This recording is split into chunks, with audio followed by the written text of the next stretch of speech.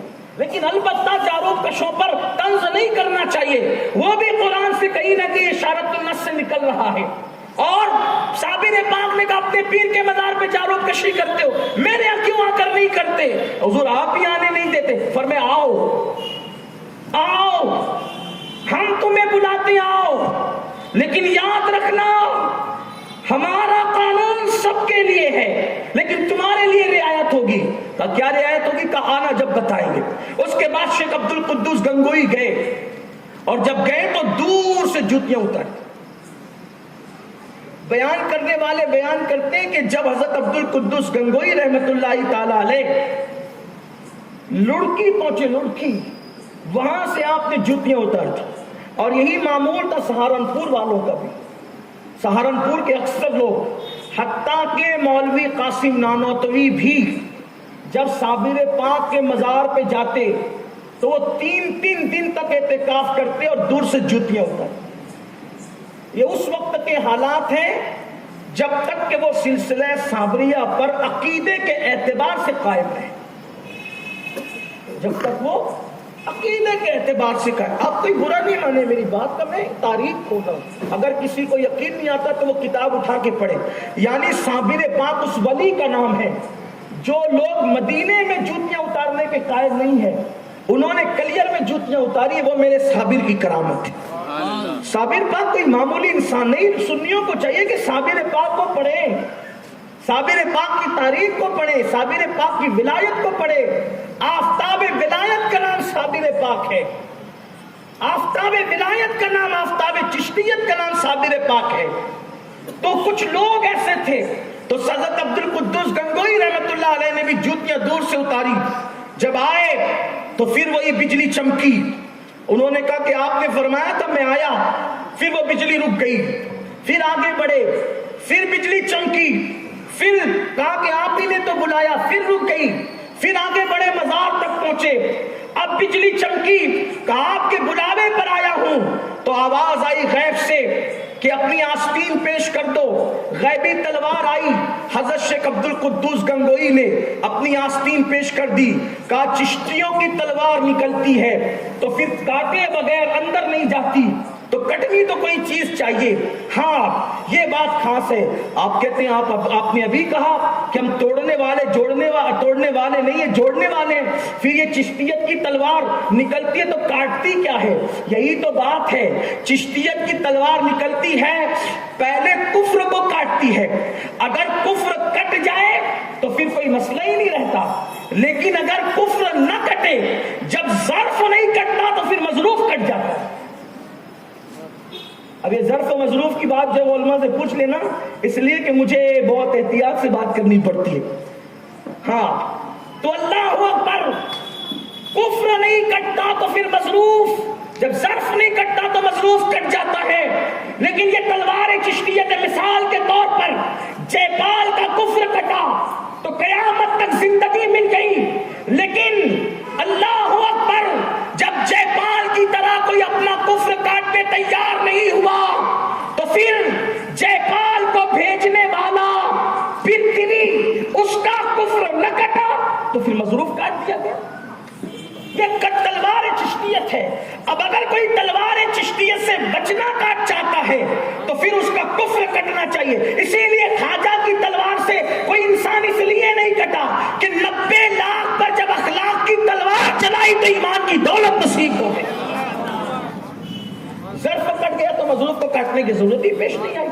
تو پھر آپ نے آستین پیش کر دی, آستین پیش کی تو پھر وہ آستین کٹ گئی. اسی لیے ہمارے بعض بزرگوں نے لکھا, اب میری ملاقات تو شیخ عبد القدوس کے خاندان والوں سے ہوئی نہیں, لیکن جو لکھا ہے کتابوں میں وہ عرض کر رہا ہوں کہ پھر شیخ عبد القدوس گنگوئی رحمت اللہ علیہ کے خاندان والوں کی یہ پہچان بن گئی کہ وہ کتنے بھی محتاط ٹیلر سے سلائیں کپڑا, جس دن سے صابر پاک کی تلوار نے آستین کاٹی ہے, ایک آستین چھوٹی اور ایک آستین بڑی ہو جاتی ہے. یعنی کہ اس کٹنے کا اثر آج تک موجود ہے. یہ سرکار صابر پاک ہے. پھر وہ آستانہ آباد ہوا اور بادشاہ نے وہاں پر گنبد بنایا, وقت کے بادشاہ نے. پھر ایک دور آیا کہ صابر پاک کی کسی مجاور نے بے ادبی کر دی, پھر آپ نے سب کو بگا دیا اور پھر کسی کو حاضری کی, پھر دوبارہ کسی کو حاضری کی اجازت نہ ہوئی. تو حاضری نہ ہوئی تو صابر پاک کا مزار, اب کوئی حاضری کے لیے نہیں آتا تھا, جاروب کشی کے لیے نہیں آتا تھا, کوئی خیال کرنے کے لیے نہیں آتا تھا. تو صابر پاک کا مزار پھر ایسے ہی رہا برسوں تک.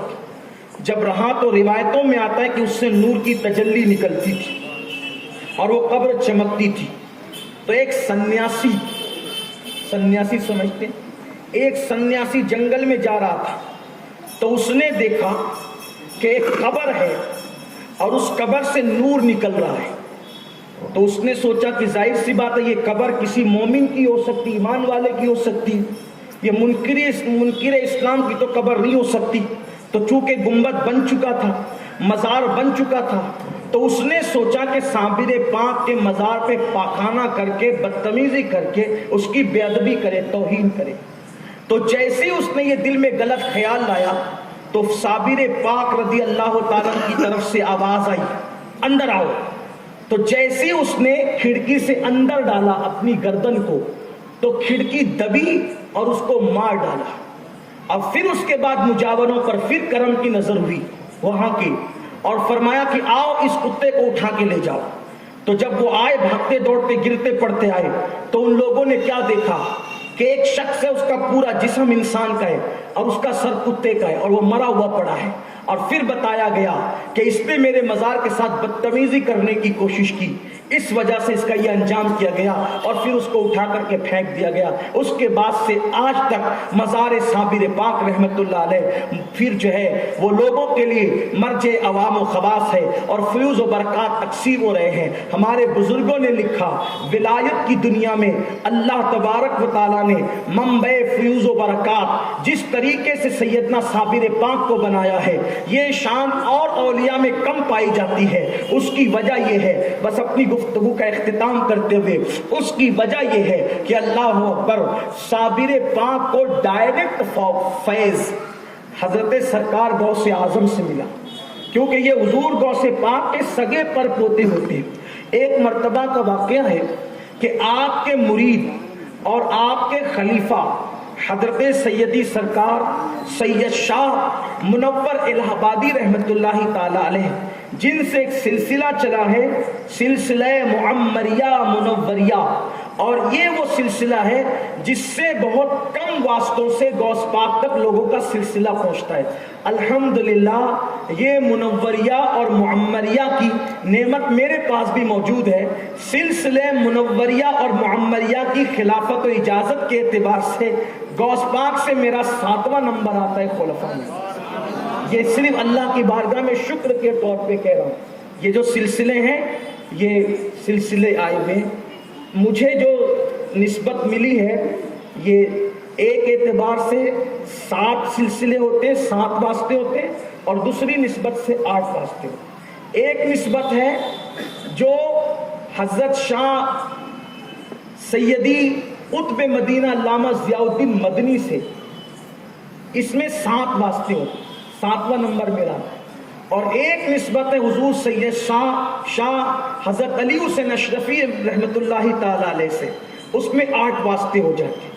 اور ایک تیسری نسبت ہے حضور سیدی سرکار شاہ ابو الحسین احمد نوری سے، اس میں بھی 7 واسطے ہیں۔ اس طرح سے 2 نسبتیں 7 واسطوں کی، ایک نسبت 8 واسطوں۔ الحمدللہ یہ بات میں فخر کے طور پر، شکر کے طور پر کہتا ہوں، اللہ کے بندوں میں سب سے گنہگار بندے پر اللہ نے کتنا کرم کیا کہ میرے بزرگوں نے مجھے اس چھوٹی عمر میں اس نعمت سے نوازا۔ واللہ اس پر فخر نہیں، شکر ہے کہ اللہ تعالیٰ نے ایسی نعمتوں کی نعمتیں نصیب فرمائی، اس پر میں جتنا شکر ادا کروں کم ہے۔ یہ 7 واسطے ہوتے ہیں اور 7 واسطوں کی بڑی برکتیں ہیں۔ پھر اس کے بعد جو ہے 8ویں واسطے کی سب کی برکت ہے، لیکن 7 کی ایک خاص خصوصیت بیان کی گئی ہے جس کا ذکر یہاں نہیں کیا جاتا۔ لیکن بہرحال تو عرض کر رہا تھا، حضرت سید شاہ منور الہ آبادی رحمت اللہ تعالی علیہ ڈائریکٹ مرید اور خلیفہ ہیں حضرت سیدنا غوث پاک شیخ عبد القادر جیلانی رضی اللہ تعالی۔ آپ بچپنے سے غوث پاک سے وابستہ ہو گئے تھے، اور آپ کا کام تھا حضور غوث پاک کو وضو کرانا، مسواک پیش کرنا، آپ کی خدمت کرنا۔